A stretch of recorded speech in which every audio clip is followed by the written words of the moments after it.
Hey everyone, welcome to Midlife Matters. I'm Marie, and each week I'm joined by my friends Julie and Mindy to talk about all the topics keeping women in the middle years up at night.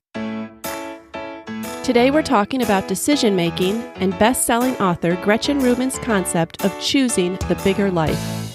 Sometimes we need to move beyond the pro-con list and go after the more enriching life experience. We share some of the times we've tried it and how it turned out. Let's get started.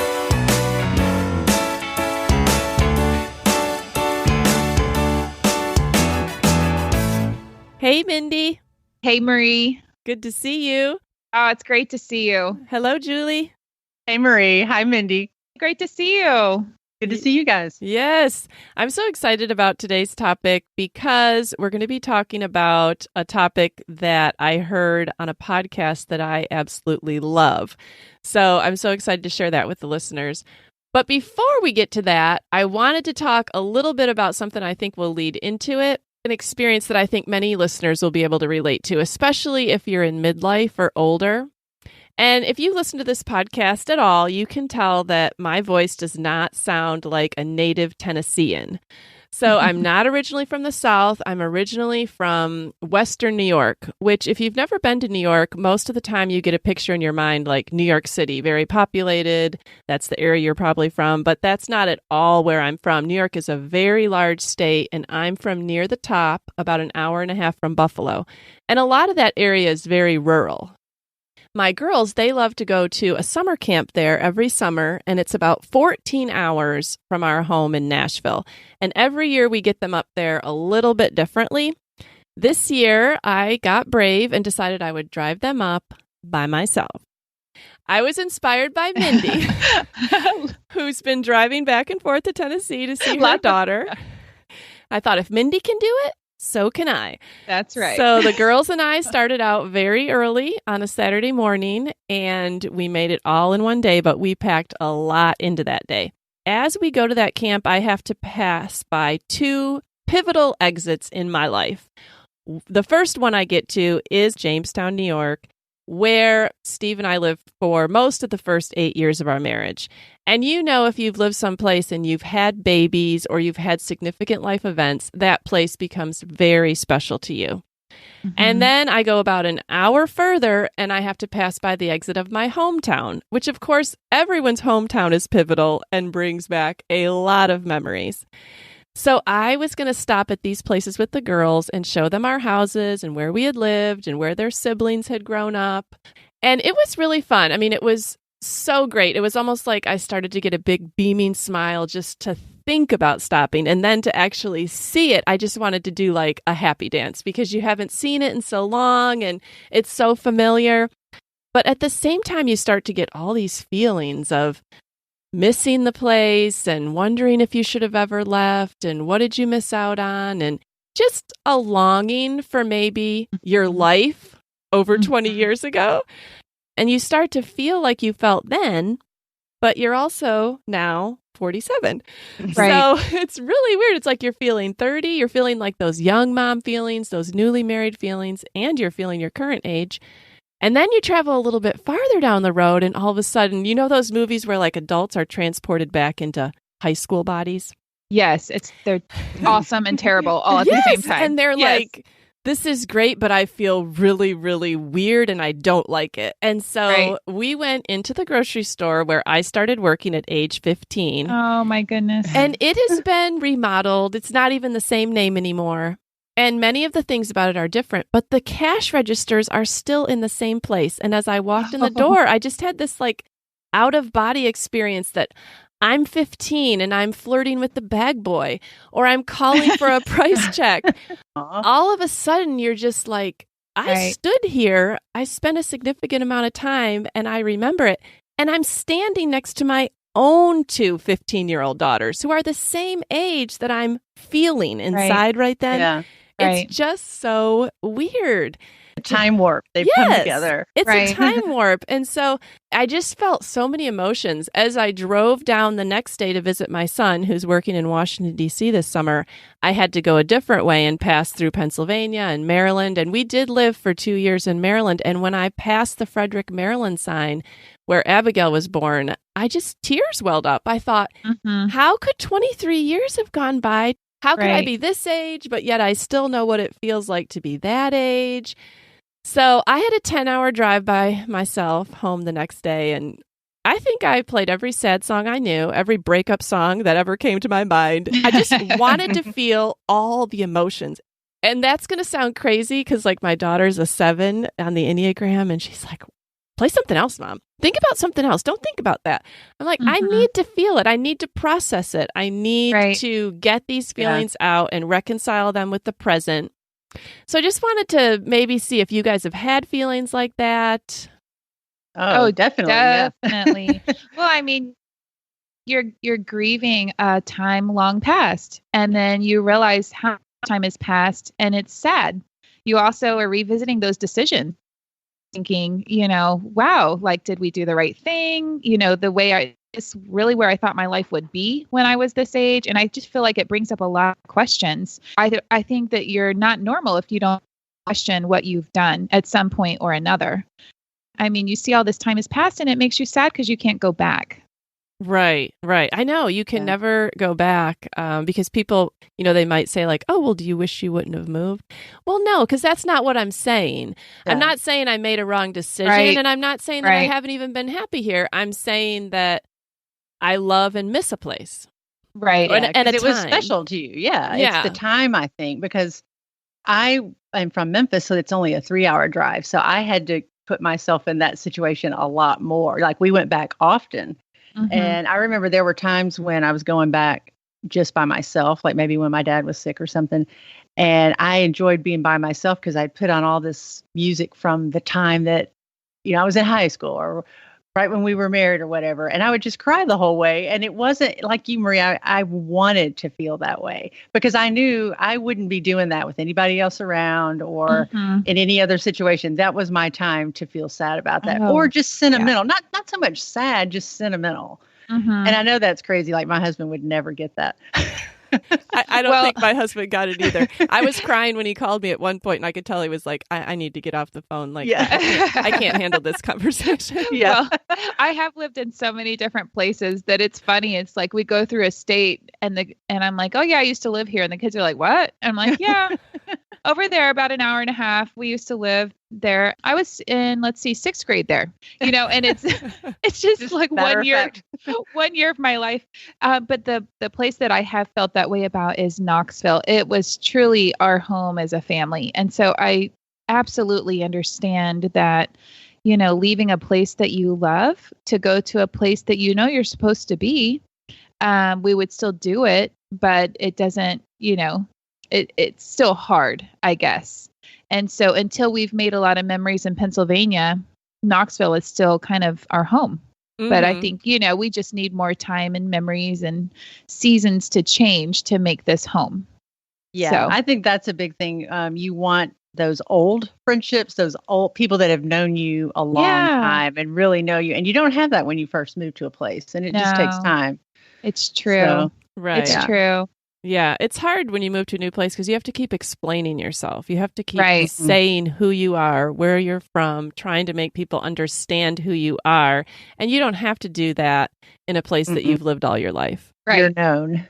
What's kind of nice about moving to a new place is after doing it a lot, you realize what an adventure it can be. And you're like, okay, I really didn't like that about myself when I lived there. Seriously. So I'm going to change. I'm not going to be that person in Pennsylvania. I'm going to be the person that does this. And it really gives you a fresh start. You get to go through all of your stuff.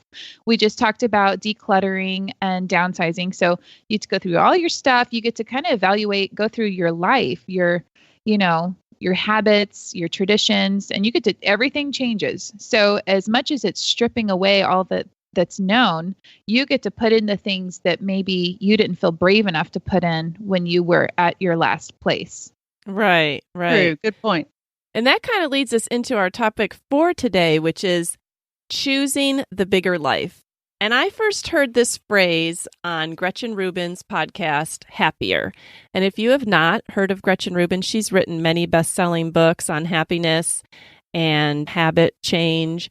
And also she has a great podcast that comes out weekly called Happier. She does it with her sister. But she explored on one of her episodes, and I'll link it in our show notes, the concept of choosing the bigger life. And she talked about using this as a way to help yourself make decisions. She shared an example of getting her dog, Barnaby. Her family had wanted a dog forever, but she felt like most of the work would fall on her and like the walking and the cleaning up. Just all the stuff with a dog, it ultimately usually falls back on the mom. And since she wasn't the one that really wanted it, she was kind of hesitant to take it on. But she knew her family really wanted one, so she made a pro-con list, and it was pretty even on both sides. Like, she could see both ways. So she asked herself which one would be choosing the bigger life for her family. Mm-hmm. She knew that getting a dog would be a new adventure for her family to experience together. She knew that pets generally increase the happiness of their owners, and she knew it would be a way for her to grow as a person. Mm-hmm. So she said, that's how they decided to get a dog, because she wanted to choose the bigger life. And she said choosing the bigger life is not the same for everyone. Someone that likes to travel and isn't going to be around to take care of an animal, choosing the bigger life for them would be not to get one so that they're free to pursue other things they want to do. Right. But I think trying to look at like what's the more enriching choice when we're trying to make a decision is really a great idea. And it's really been helping me a lot lately. So we're going to talk about today some of the places and times that we've chosen the bigger life and how it turned out. I'm so excited about this topic also because it was neat to look back at my life and think, yeah, we could have just kept the status quo. But in these areas, I've seen where we've chosen something bigger, and it's not easy. And there's always a stripping away of, comfort in some fashion. And so I can't wait to talk to you guys about it. Yeah. I know. Yeah, I'm excited too, because I don't pride myself in being a good decision maker. And that's something that I struggle with. And it's made me think about it. Why do I have so much trouble making a decision, and what I can do to change that? Right. So to start out, like, what kind of self-limitations do you guys think you have when it comes to decision making? Like, what are some of the things that you put on yourself that makes it hard? Well, I know this is an area that John and I think very differently, and he can make a decision and be so confident in it. And he tells me all the time that it seems like when he asks me, hey, do you want to do this? Do you want to go here or have this person over? I start thinking of all the reasons maybe why we shouldn't or why it won't work. Hey, do you want to have so-and-so over for dinner? Oh, I wonder if they work this weekend. Yeah. He goes, oh, you don't want to have them over? I said, no, I do. He goes, well, then why don't we just call them and not go through all that, And it's so true. Or just, if it's just a little bit off from the way I had it in my mind, or if it seems a little bit difficult, I think, maybe that's not the right thing to do. I just kind of want to fall back on the simpler, more sure thing. Like no risk involved. And Marie, you actually mentioned this, so you might want to share the story about us going to the lake that night. Yes. Yes. Yeah. To give people an example of what we're kind of going for here, these are not always major decisions. I need to choose the bigger life just in my everyday. Mindy was coming into town. It was when Mindy was on her trip with her son, and she had said to Julie and I that, I'm going to be in town. Do you guys want to get together for dinner? And I said, yes, why don't you come over to our house, all of you guys, and I'll make a meal and we'll eat. Well, the day of, John asked us all if we wanted to go out on the boat and have dinner on the boat, on his sailboat, on the lake. And I was looking at bridesmaid dresses with my girls and my son's fiance, Maddie. And I answered the phone call, and Steve said, oh, John just called and said, do we want to have dinner on the boat tonight? And I'm like, oh, I don't know. And in my mind, I'm thinking, what am I going to make that I can have on a boat? Oh, we just got back from a trip. Do I feel like doing that? I don't know. I'm just immediately negative about it. Right. And I hang up the phone, and my oldest, Abigail and Maddie, they go, what's wrong? What happened? Because obviously my end of the conversation sounds like something bad has come my way. And I go, oh, John wants us to go out on the boat tonight and eat dinner. And they're looking at me like I have 5 heads. Like, what is the problem here? Right. And I said, would you do it? They're like, yes. Like, what is there even to make a decision about? So I think, oh, what? And I immediately thought of choose the bigger life. So I thought, well, I'm just going to text Mindy and I'm going to see if that's what she wants to do. And Mindy can make the decision. Well, I text Mindy, do you want to eat on the boat tonight? Almost within 30 seconds, she texts back, that sounds awesome. I'm like, okay, well, that's our decision. So we did end up eating on the boat that night. We had a fantastic time. I'm so glad I did it. And I didn't let like these little logistics of what am I going to make that we can eat on a boat.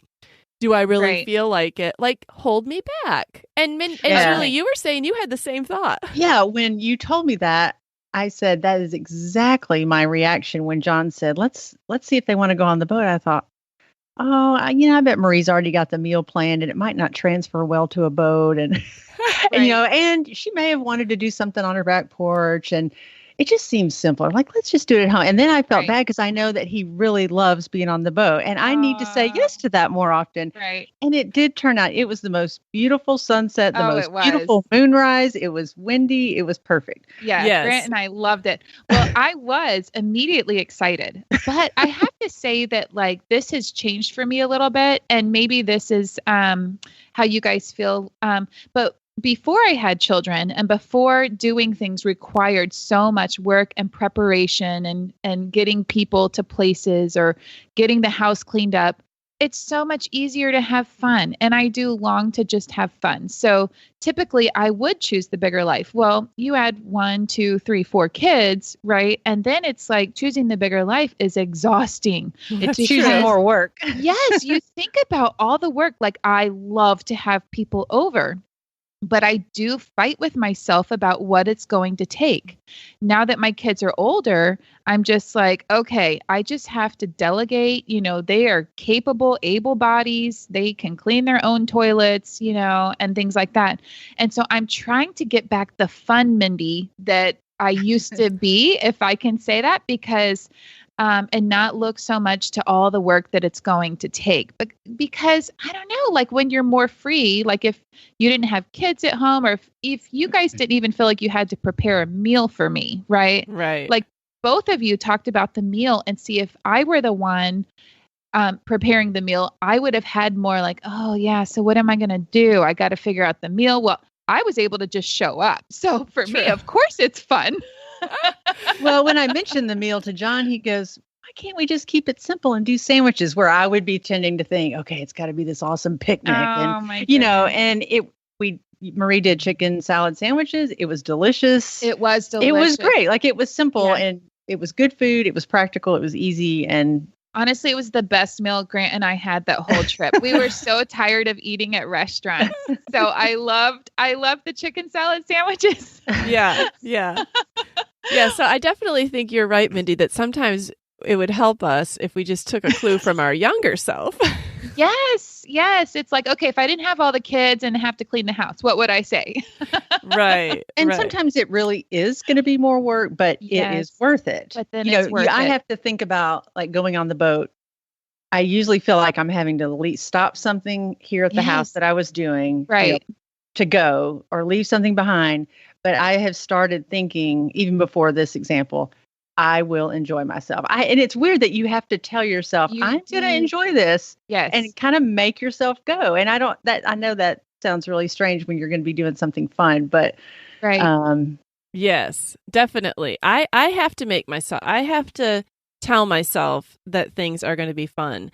Almost always this happens to me with travel, short or long. So I have an example of a few weeks ago. Well, my son, he's working in Washington the whole summer, and I hadn't seen him in about a month, and I didn't know when I was going to see him. And Steve was going there on business, and he said, why don't you come along? I can fly for free because I'm his companion pass. He had a free hotel room because he's going there for work.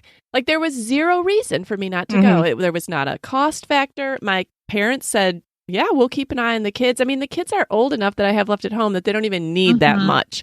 But in my mind, I'm thinking, is it really worth my travel anxiety just to be gone 24 hours? Is it really that much time to spend with Davis? Is it really worth all the effort?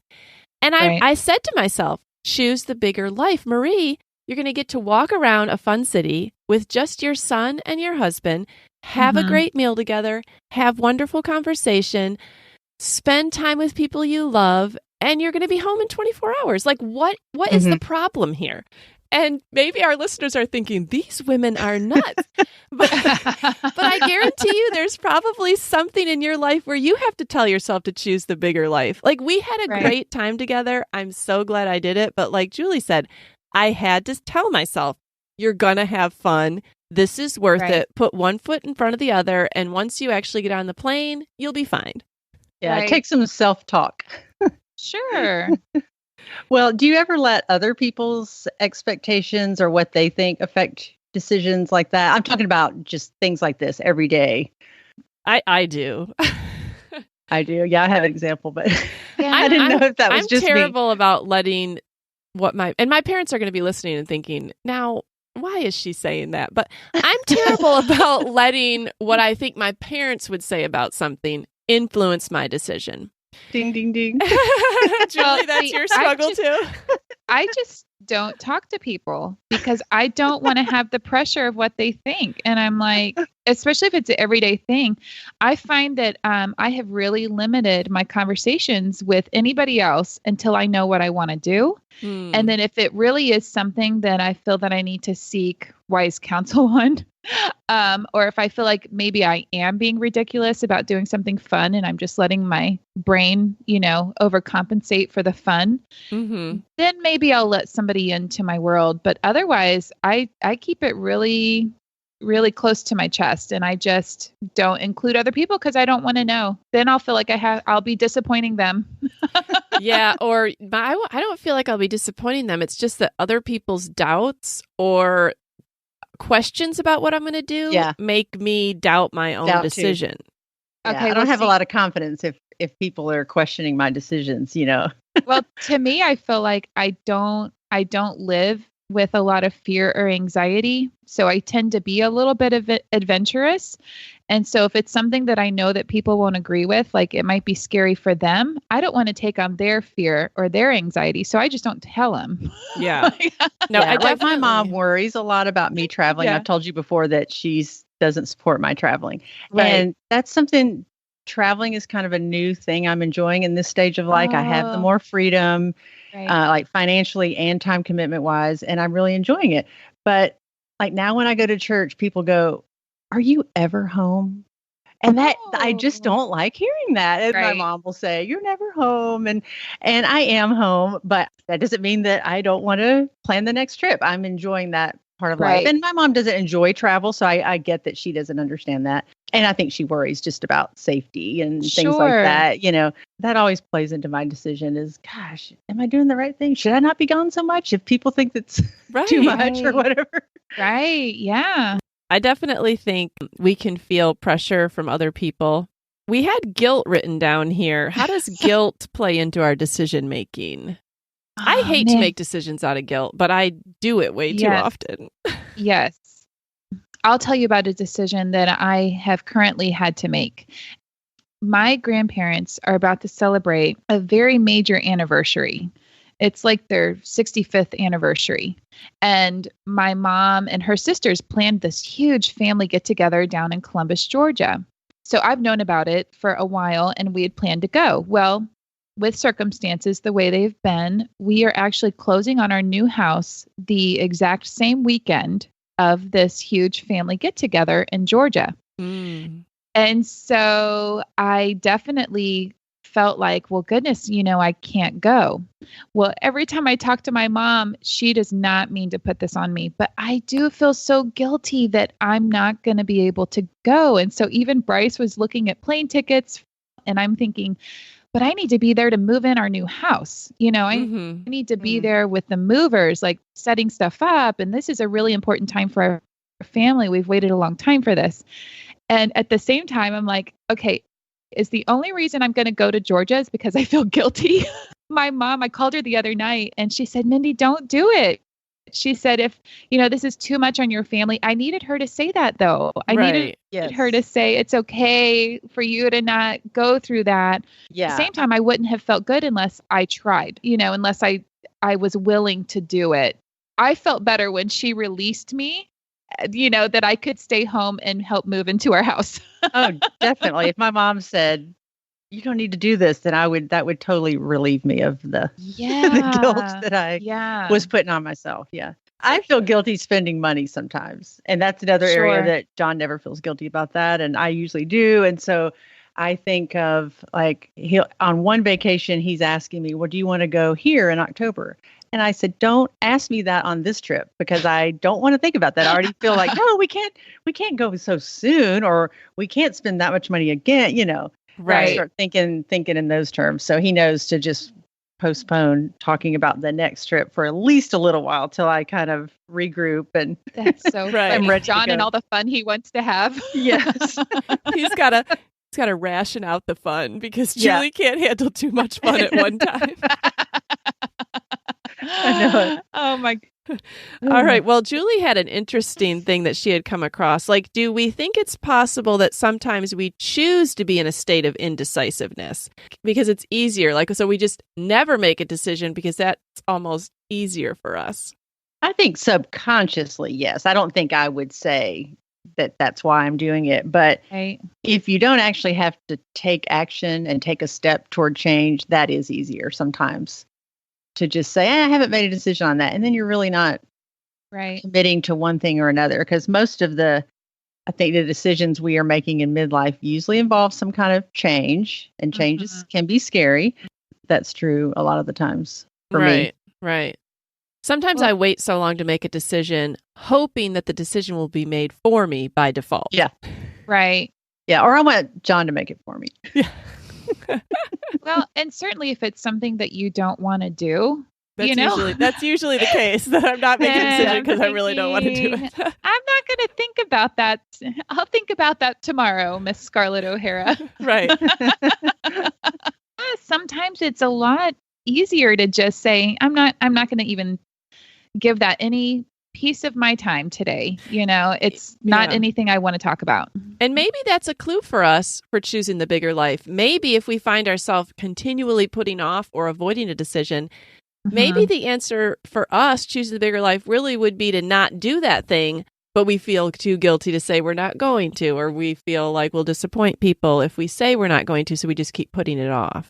Right. Well, but you've also heard people say, "Oh, if you don't make a decision, then you really have made a decision." That's true. That you are making a decision. I feel like at some point it's probably better to address it and actually say, "I'm deciding this," even if it's the way you've been living in that state. It's probably better if you go ahead and make a decision because I don't know. I tend to kind of wallow in decisions. When I make one, I don't live like I made it. I still think about the other option all the time. Right. And John will say, wait a minute, I thought you already made that decision. Why, because I'm not living like that. I go back and forth and back and forth. And it's true. All right. Well, do you think that living in the continuous loop of indecisiveness causes new problems? Oh, yes. Well, yeah, it can cause a lot of anxiety when you're kind of wallowing in that, going back and forth, second guessing, doubting. I start to have a little bit of anxiety. Well, and if you're in that continual loop, I call it like the anxiety wheel. You just keep revisiting something that's causing anxiety. And every time you think about it, it adds a little bit of weight to it. So the longer you go in that continuous loop of anxiety, it gets heavier and heavier and heavier as you avoid it. Of course, that's for bigger things. I'm going to kind of talk about Abby for a minute. But one of the things we're working on this summer is her indecisiveness. It actually drives me crazy. And so we have had these really funny conversations about, so Abby, where do you want to eat? Oh, I don't know. Like, I'm not sure what I want. I was like, okay, look, here's 3 restaurants. You pick one of the 3. And then she's like, I'm not really sure. And I'll start counting down. I'll do a countdown with her, my 19-year-old. I'll go 5, 4, 3, 2. And she's like, Mom, stop. And I'm like, make a decision. Just make a decision. Yes. But now, if you chose one for her, would she always be happy with your choice? Or would she really have had something in her own mind that she preferred? I think that sometimes it's both. Sometimes she would be fine with it. But other times, I think she's afraid to say what she wants. And I want her to be confident in having an opinion. One other thing that I think can be a negative when you're spending too long in an indecisive state is, and I'm not saying I don't value other people's input and opinion, but just running to other people to see what they would do or what I should do. I really need to be concerned about what God would want me to do, like in a big decision. And that's, I don't know. I think when I was young, trying to find God's path and direction, going to the Bible, sometimes that can be frustrating. It's like, wait a minute, none of that's in there, because the Bible is not about me. It's about finding God. And I think I'm learning much more that God is so much more concerned about how much of my life I'm submitting to him than where I work, where I live, how many pets I have, where I go on vacation. What I'm saying? Like, it's really more about just being totally surrendered and submitted to him. And then those decisions are kind of made in the right perspective. And does that make sense? Mm-hmm. Yeah, no, it does. It does. Yes. Yeah. And I'm not saying that there are not black and whites and right and wrongs. There are. And there's just some things I don't need to pray about. Like, his word has already shown me. Right. Right. But on those gray areas, I think if I'm just more in tune and submitted to him, then I don't know. I just think there's maybe not a right or wrong decision. There's not always a bad decision necessarily. Right. I know that was one of the things I thought is this a moral issue? First I kind of go there. But then if it's not, sometimes there are two good choices. Sometimes there's three good choices. When I was younger, I can go back and look at my younger self and see where I fretted over a decision that I kept trying to make it a moral decision, but it really wasn't. Right. I remember being really concerned about, should I homeschool my children? And this might seem really silly now, but at the time I was really, really worked up about, okay, I think if I could put it into words, if I homeschool my children, I'm doing absolutely everything I can to make sure they turn out to be excellent adults, good citizens, hard workers. They will follow God. And I realized that what I was doing was thinking that I could control their futures by homeschooling. Like, I thought that I could make them into perfect people. Well, that's not true. There was one summer that I just lost sleep over it. I would kind of binge eat, then I would binge watch TV. And I just really was worried about this. And then I thought, I am just a mess of a human being here. And I remember talking to Marie about it later when we were walking.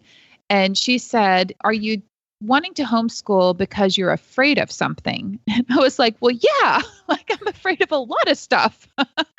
Yeah. And, that meant so much to me. Am I making this decision out of fear? Do I really think I can control something or somebody's future? It was a skill for me to learn to not make decisions out of fear, to really pray about those things, like you said, Julie. And also just to have faith that the Lord will work things out sometimes, that doing something isn't going to be able to control somebody's life and make things perfect, like I thought. Mm-hmm. Right. It was easy to tell you not to make a decision out of fear, Mindy. It's always harder to tell myself not to make a decision out of fear. But I do sometimes. Those are probably the two questions I ask myself the most. Am I making this decision out of fear? Mm-hmm. Am I choosing the bigger life? Usually if I'm not choosing the bigger life, it's because of fear in my own life, Oh, definitely. All right. Well, let's share some real life examples for our listeners of times when we have chosen the bigger life. Who wants to go first on this? Julie. Okay. Well, the first one that just came to mind was doing this podcast. Yeah. When Marie asked me and told me not to crush her dreams, I said, oh, wow, I'm pretty introverted compared to you and Mindy. I don't know. Why would you choose me? And and I was really nervous. But I had just been doing a lot of thinking before she asked me about just kind of things I value in my life and areas I wanted to grow in. And I realized that I often say no to difficult things, to things that just seem a little too hard, a little out of my comfort zone. Just not going to do that. Mm-hmm. Right. Yeah. And I just didn't want to say no to this. I thought, no, like this will be good for me. It will help me to grow. And I can honestly say that after the first few episodes, I really, really enjoy it. And I love planning a topic and thinking about it and researching things. And it really has kind of given me a voice that I feel like as an introvert, I don't always have. I don't just openly share on my own. Right. Unprompted. So it definitely met the criteria of personal growth. Another thing that Gretchen Rubin says is this going to strengthen relationships? And I feel like this podcast has been a relationship strengthener for you, not only between our friendship, the three of us, but also like between you and your kids, because they listen to the podcast and see you in a different way and ask you new kinds of questions, and they give you topics, and like you guys have something new to explore together. Yes. There's been lots of conversations prompted by it, and it's just been really fun to talk with them, and I don't know, for them to maybe see what the parents' perspective is now. But now that they're getting older, they're starting to see that more on their own anyway, but then to have that conversation. Yeah. It's been neat to see. Yeah. That's great. Mindy, do you have an example of something that you have chosen the bigger life? I have a couple.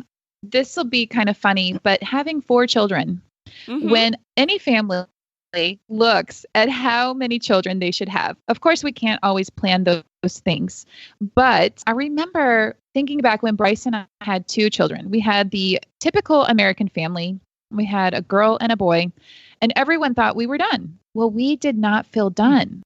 We kept thinking that we had so much more to give, and we just knew that it was not going to be a popular decision to have more children, but we had the 3rd one, and then we had the 4th one, and you start getting the craziest comments from people, as you guys know, when you start adding more children, and they're like, oh, do you know how that happens? And, like, oh, you must be overwhelmed, all of these comments. It's not necessarily a popular decision. And even now, it is expensive to have 4 kids. You think about their clothes, their schooling, activities that you pay for. Then you start looking at them becoming drivers, and you're like, oh my goodness, this is expensive. The insurance, the cars.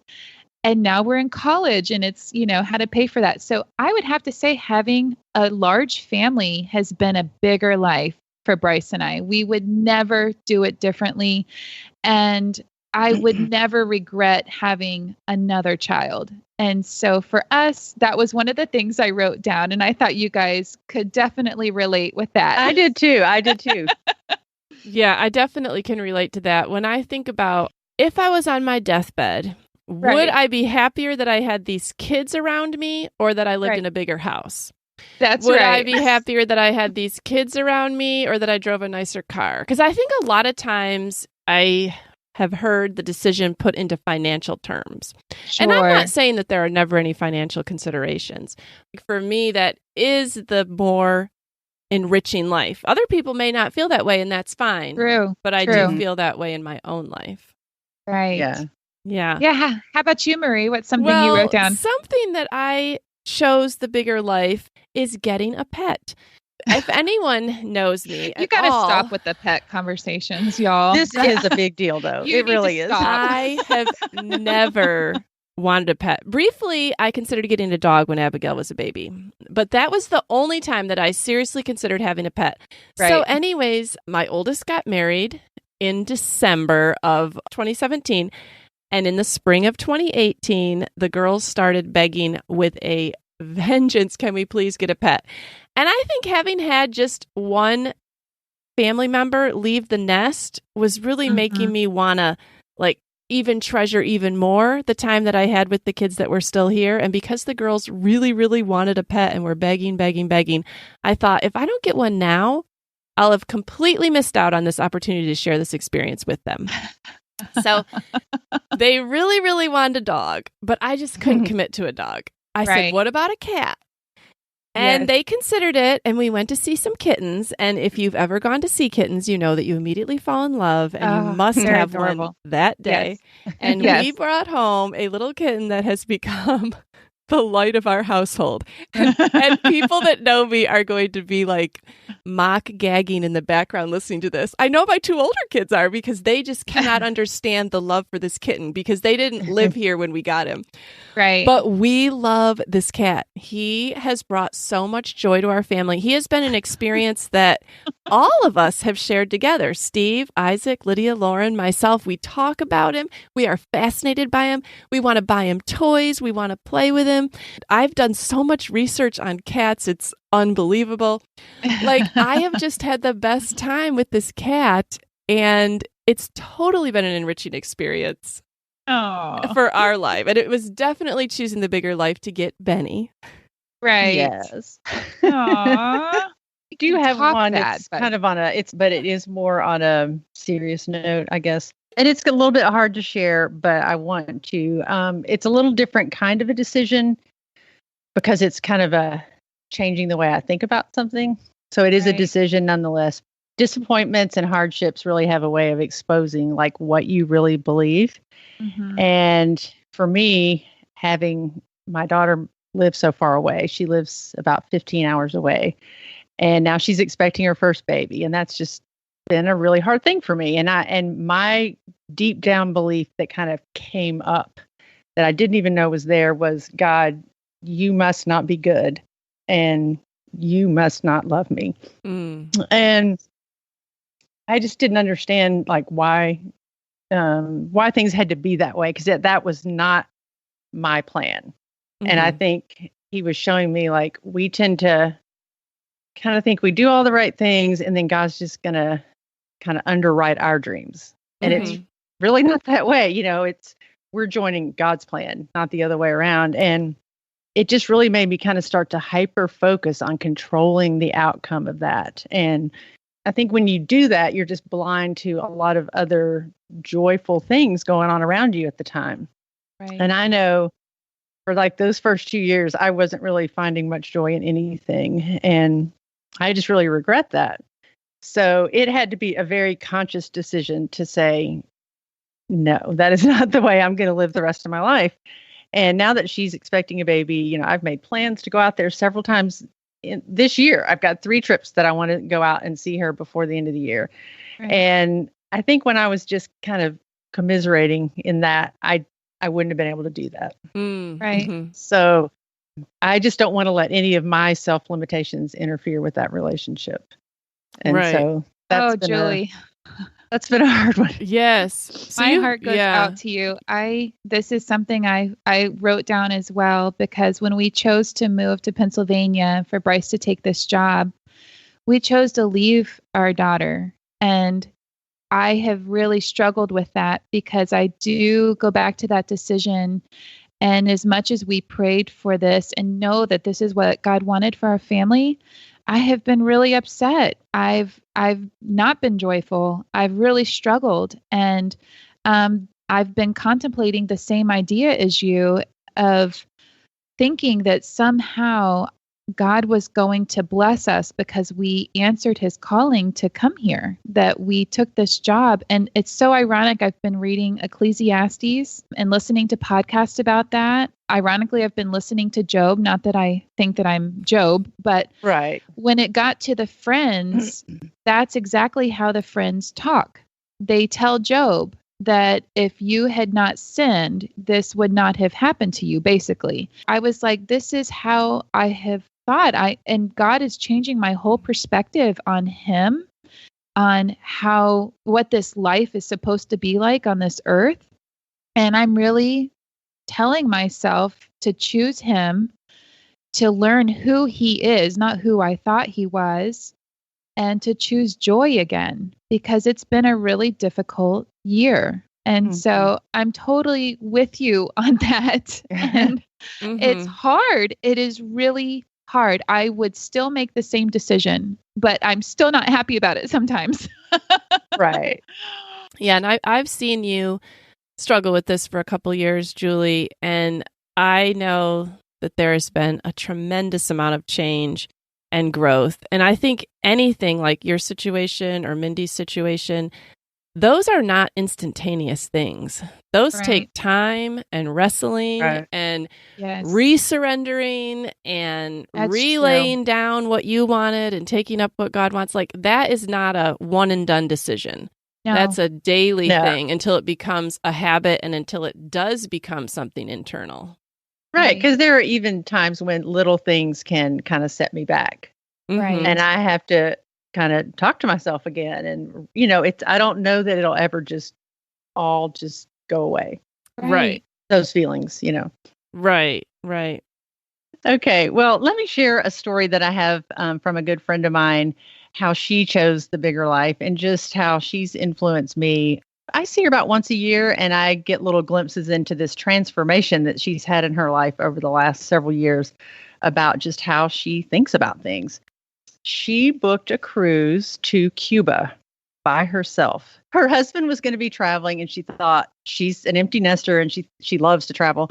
And she says, I don't want to be home by myself. I want to go to Cuba. And she loves mid-century. And, you know, if you know anything about Cuba, they are stuck in the 1950s. Like all their cars are from 1950. And I didn't know that. Yes, they have a bunch of old 1950s cars driving around. And I think even like their clothing, it just looks like you've stepped back in time.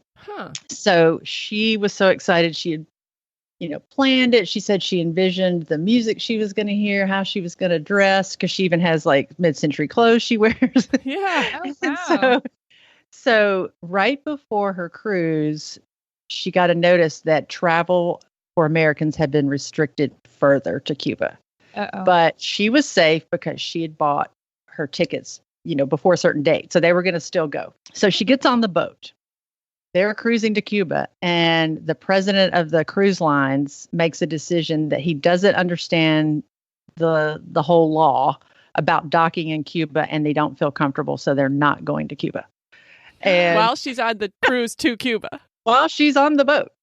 So they take her to some an island in the Bahamas. She spends a day there. She even sends me a picture how it's all sunny on the beach and there's a big rainstorm off in the distance. It's like clouds are over there, but I am still sunny. You know, she always sees the good in everything.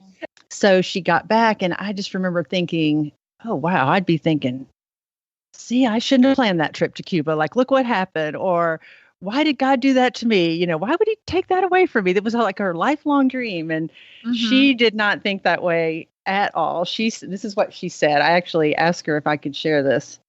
She said she doesn't believe that anything went wrong on the cruise or that she misunderstood God in any way. She says she doesn't feel that God ripped the rug out from under her. She still has great Cuban memories because of all her planning and envisioning herself there. Aww. And she said, I had an amazing adventure that I never expected. She said, I don't just wait for the outcome and then try to put a positive spin on it.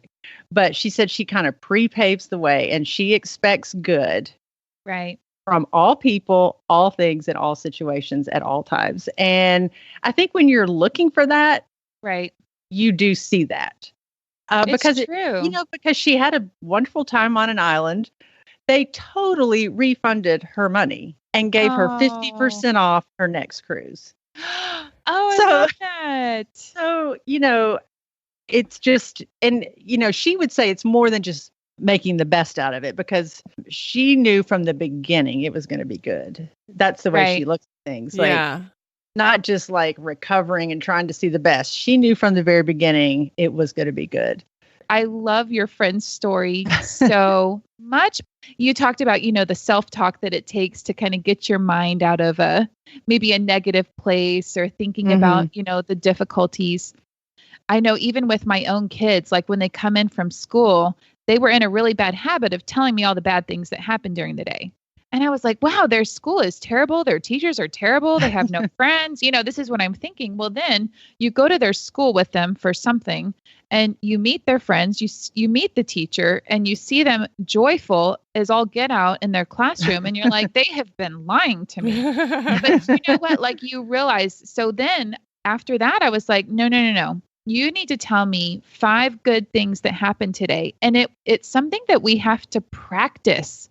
We have to teach ourselves and train ourselves to focus on the positive, to look at the good things, to not just talk about the bad things. And I was convicted. I was like, I must be doing that if we're just only talking about all the negative things that we see. Well, they say that the brain attaches and remembers the bad things more than the good. Like there's just a stronger connection there. So I think it's just easier to talk about them because you remember them, Right. Well, let's talk about some of the things that we can put into place to make decision making better. Like, what are some things, after thinking about this topic this week, that you guys think that you'll try to practice in the future? I felt like I came up with a couple of things that really help me that I have tried to put into practice. The first is setting a deadline to make the decision. Because if you never set a deadline, then it doesn't give your brain the freedom to release it. And you just continue to carry that burden but if you tell yourself, I'm going to make that decision next week on Wednesday, that's the latest I'm going to give myself. And then keep your word, and do it. So that helps me, setting a deadline. If it's a really big decision and it affects a lot of people, it's going to change my life. I actually start taking longer walks. I've talked about how I love to prayer walk. So I'll actually go alone and I will really just pray the whole time. I'll pray about all the people involved because I feel like as I pray about them, I can give over my children to the Lord. I can give over my husband to the Lord, and I know he's going to take care of them. And so I do have complete faith that the Lord will then give us wisdom in that decision. But I have to pray about those things. I incorporate times of quiet to allow myself to ponder and think, because sometimes it's easy. I'd rather just have fun. I want to watch a fun movie, or I want to go do something fun or talk to people. But I really have to separate myself and give myself that quiet to ponder the decision. And then the last thing is actually really important. And that's sometimes start focusing on other people and meeting the needs of other people, because it gives you a perspective on your own life. If you're meeting the needs of others, then it's really just going to help you not be so consumed with making this life-altering decision. And sometimes it just gives a clarity where there hasn't been by even setting your own needs aside and focusing on somebody else. So that was my list. Yeah, that's really good. Going back to choosing the bigger life, Gretchen Rubin sets down a few different things that you can ask yourself. Will this strengthen my relationships with other people, which I talked about before? Does this decision reflect my temperament, interests, and values? Is it true to me, or would I just be pretending to be someone else if I did this? I mean, is it even the kind of thing that I want to do? Right. Will it cause me to grow? Do I feel energized when I think about doing this, or drained? And avoid a false choice. Maybe it's not an either or. Maybe there's a compromise approach or something that you haven't considered.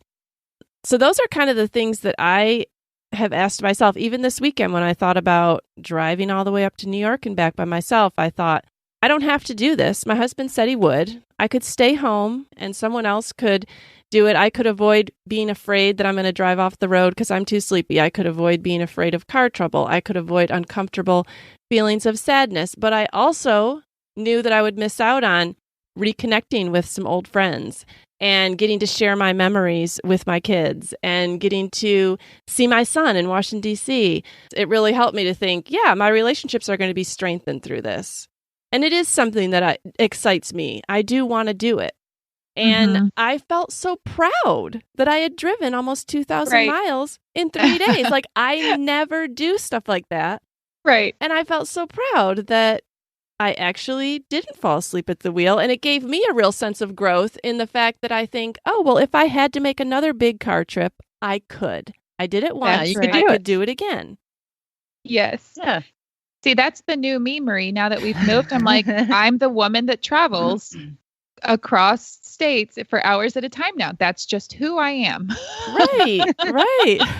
Is there anything that you've taken away from this that's going to help you make decisions, Julie? Well, I really do like the phrase choose the bigger life. Like that does put things in perspective because, thinking about, is it going to make my life fuller, better, more enriched, and not just thinking about the pros and cons. Like a lot of times I'll make a pros and cons list and it's always been about the numbers. Like, does one outweigh the other? And instead, maybe there's just one thing that makes it worth doing, like this overwhelming thing. Like maybe that's enough. Maybe there's 10 negatives, but this one thing is huge. Right. So I don't have to have like 5 or 6 on one side, to make it work. And then lastly, would I regret it more if I didn't do it? Yes. That's a great question. It is. Recently, when we were in Switzerland, I had said in our what I wanted to try in 2019 that I wanted to paraglide, which is basically running off a mountain. Yes. With a parachute and staying up there for half an hour. And I did it. And it was scary. I didn't really tell anybody I was going to do it because I didn't know if I'd fall through, once we got there. And I totally do not regret it. And I would do it again. It was the most fun thing I think I've ever done. Yeah. Oh, it was beautiful. It was so fun. It was so peaceful. It wasn't scary at all. Once you got off the ground, it wasn't scary at all. And it was just great. So yes. I know I would have regretted it if I had come home. Yes. Not that's doing it. Awesome. Well, listeners, we would love to hear from you. I would love and be so encouraged by stories of things that you've done, big and small, that enriched your life. You chose the bigger life and how it worked out, because I think those stories are always so inspiring. They are, but I'm still not going to get a pet. I'm not. Don't limit yourself, Mindy. I'm choosing the bigger life. I'm not getting a pet. That's right. Right. I think that's an important caveat for us all to remember, that what we think is the bigger life for us is not necessarily the bigger life for other people. That's right. True. That's true. All right. Well, you guys, I have loved talking through this topic with you. And this was fun. We can kind of hold each other accountable when we're making decisions of, have we looked at it through these lenses? Right. All right. Well, you guys have a great week, and we will see you next week. Okay. Sounds great. Bye. Friends, we're so glad you joined us today. If you enjoy Midlife Matters, we hope you'll tell a friend. Show them how to find us on their phone and hit the free subscribe button so that they never miss an episode. They can also download and listen to each episode right from our website, midlifematterspodcast.com. We'd love to hear from you. You can find us on Instagram and Facebook at Midlife Matters Podcast. You can also email us at midlifematterspodcast@gmail.com. Thanks so much for listening, and we'll see you back here next Wednesday. Bye.